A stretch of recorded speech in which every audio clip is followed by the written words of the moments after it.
Greg, just talk about today's energy, practice. What's it like, a few days in? Yeah, I really like the guys, the effort and the energy they're putting forth. Our execution is still not close to where it needs to be, but I don't expect it to be. We have 5 installs in now, so that's a lot of football that's on their plate. It's a lot to know, a lot to remember. The thing that I'm pleased with is they continually chopped all through the practice, and it's hot and it's rough what we're doing, and we're going at a fast pace. So very, very pleased. When you do that over time, you get better. Greg, arguably your top corner last year, Max Melton, he's back again. You've coached a ton of good corners in the past. How would you kind of compare him to those guys? Max is as talented as any of them. What he's working on right now is consistency. Every play, consistently getting his alignment, understanding what the receiver's giving, what kind of tips the receiver's giving to him, and then finishing the play with great eye discipline. He's getting better and better. Yeah, he's got a chance to be a real good one. Is there any update on the Drew Singleton situation? Yeah, very disappointed. The NCAA ruled against us, so there is another step, a last step that we're certainly going to try. I'm really disappointed. I stated my feelings beforehand. You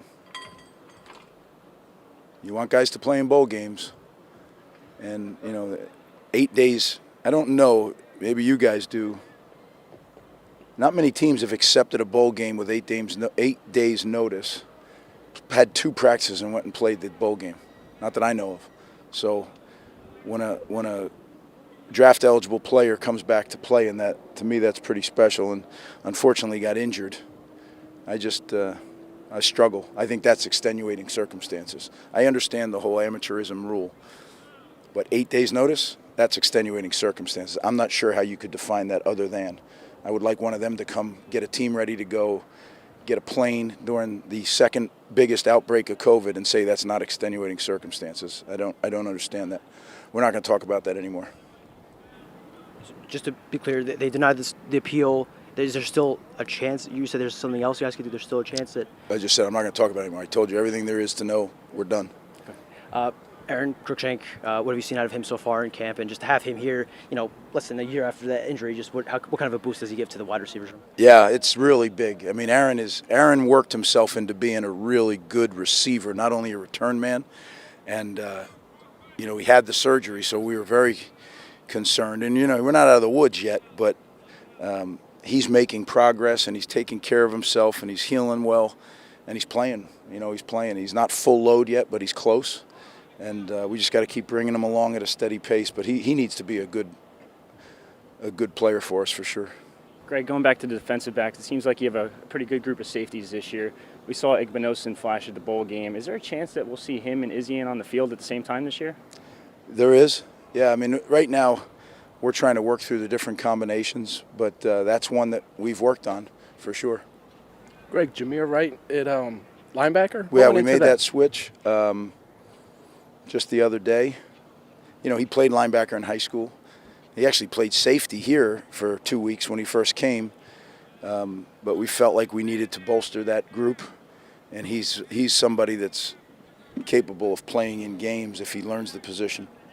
Where do you feel like Tyreem Powell's at and the kind of the strides that he's taken since last season? And the chance? I think Tyreem continues to get better every practice. He really works hard at it. He's physically gifted, and he really wants to be great. So that combination usually works as long as you work hard, and he's doing that. So just a matter of time. But, he doesn't have a ton of experience, just like our whole linebacker crew. So that'll be the key, right? Getting experience and hopefully minimizing the mistakes we make. I know you said previously that the Gator Bowl was an opportunity to get some young players some reps. Curious what you saw there from some of those young guys that are parlaying that to right now. Well, yeah, with the number of guys that either couldn't play because of COVID or chose not to play because of the NFL draft, we were forced to play more young players that hadn't really seen a lot of action. I thought it was great, right? They got their first real chunk of plays in a big-time environment, right? In a bowl game against a really good Wake Forest team. There's no substitute for that experience, so that was special. Greg, do you have any timeline on captains? Captains? Yeah. It was just we were just talking about that. It'll be here in training camp before the first game. I don't know when yet. Probably sometime after our first scrimmage. Today was the first day with pads. What changes when those come on, and what did you think of them in this, playing full go, and specifically the quarterbacks? What did you see out of them in the full pads? Well, it's actually the third day we had pads. We go spider. The NCAA rules are you have to go with spider pads the first 2 days. Then you have 3 days what we call shells, which is shoulder pads and helmets. And now tomorrow we're able to go full pads. On practice 6, you can go full. So that'll be the first. There's not a whole lot of difference between full pads and shells because we don't go to the ground. The only time we really go to the ground is in scrimmages. So if you're not going to the ground, it's still the same contact. You're just not tackling to the ground. Obviously, the first scrimmage is coming up this weekend. Yeah. What are you looking for out of there, and what Well, would you ideally like to get out of there? Yeah.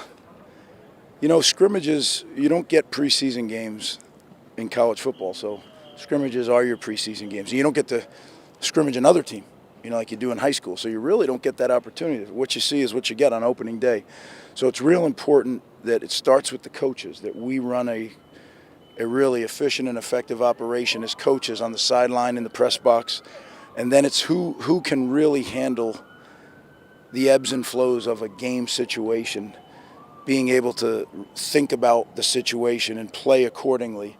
Like some guys are just better at that than others. Some of it's experience, some of it is just, their love of the game and how much they study it, So that all comes out in that environment more than out here in this environment. So I look for that because what we ultimately have to do is we have to decide on who the starting 11 are and then who the subs are for those starting 11. And I tell our team that we weight that more heavily than we weight this. We weight it all. We look at it all. We evaluate it all, but we weight that more heavily because that's closer to what we ultimately get judged on, and that's game day. Thanks, guys.